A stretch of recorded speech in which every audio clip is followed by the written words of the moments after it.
And I now give the floor to the distinguished representative of Germany.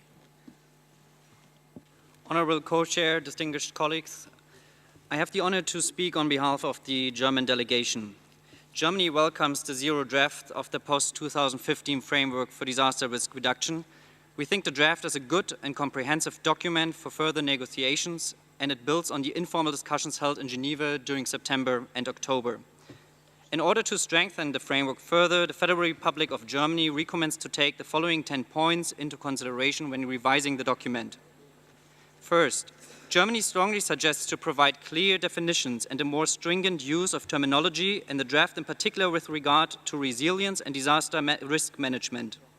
We propose to refer to the term disaster risk management instead of disaster risk reduction throughout the document.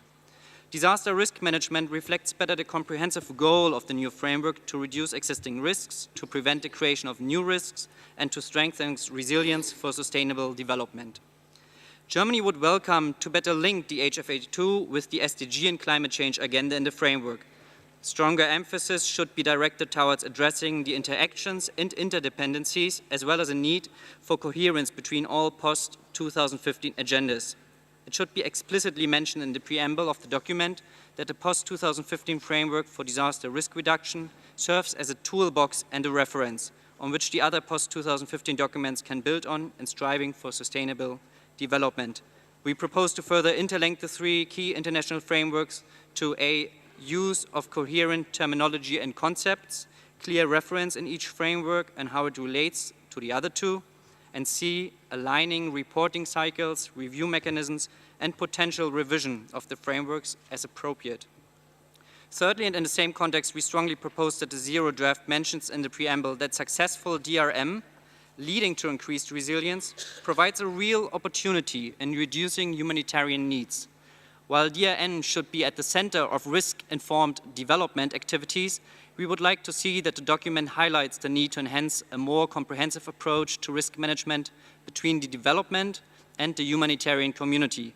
We must use the new framework as an opportunity to place the needs of people at the center and request that this informs the basis for joint action between humanitarian and development communities in order to foster linkages between relief, rehabilitation, and development.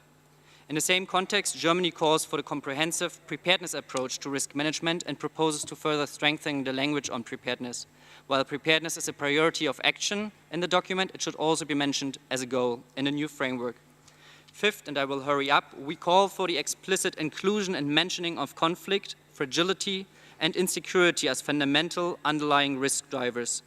As you know, approximately more than 50% of people affected by disaster between 2005 and 2009 lived in fragile and or conflict-affected states. Conflict, fragility, and insecurity are conditions which call for a tailored disaster risk management approach. Also, Germany proposes that the document mentions that highly industrialized nations are increasingly exposed to disaster risk. Due to the increased exposure of and dependency on high technology infrastructure, industrialized nations are facing an increased vulnerability towards natural and technological hazards. Seventh, when it comes to the role of stakeholders, we strongly propose to define and emphasize the role of national platforms. In the same context, we welcome the emphasized role of civil society in the document and suggest highlighting it further by outlining in more detail the role which each civil society actor should play under the different priorities. We propose to mention that institutionalized voluntary work can play an important and effective role in DRM. Just to mention, for example, the German Federal Agency for Technical Relief is a government structure, while 99% of its staff, more than 80,000 people, are volunteers. We are convinced that DRM will only be effective if it is anchored in society, and institutionalized voluntarism must play an important function in this regard. An inclusive approach to DRM is therefore more than necessary, and the Federal Republic of Germany welcomes and supports the recognition in the framework of the special vulnerabilities of people with disabilities, children, women, and the elderly. And finally, Germany would welcome the inclusion of a clear review mechanism of the framework. We suggest amending the terms of reference of the informal working group on targets and indicators in order to come up with a possible review mechanism which keeps in mind the interlinkages with the other post-2015 frameworks. Co-Chair, distinguished colleagues, we have the responsibility and opportunity to provide a framework for effective disaster risk management. The Federal Republic of Germany is looking forward to continue to actively engage in the drafting of a focused, coherent and practically operational post-2015 framework for disaster risk reduction.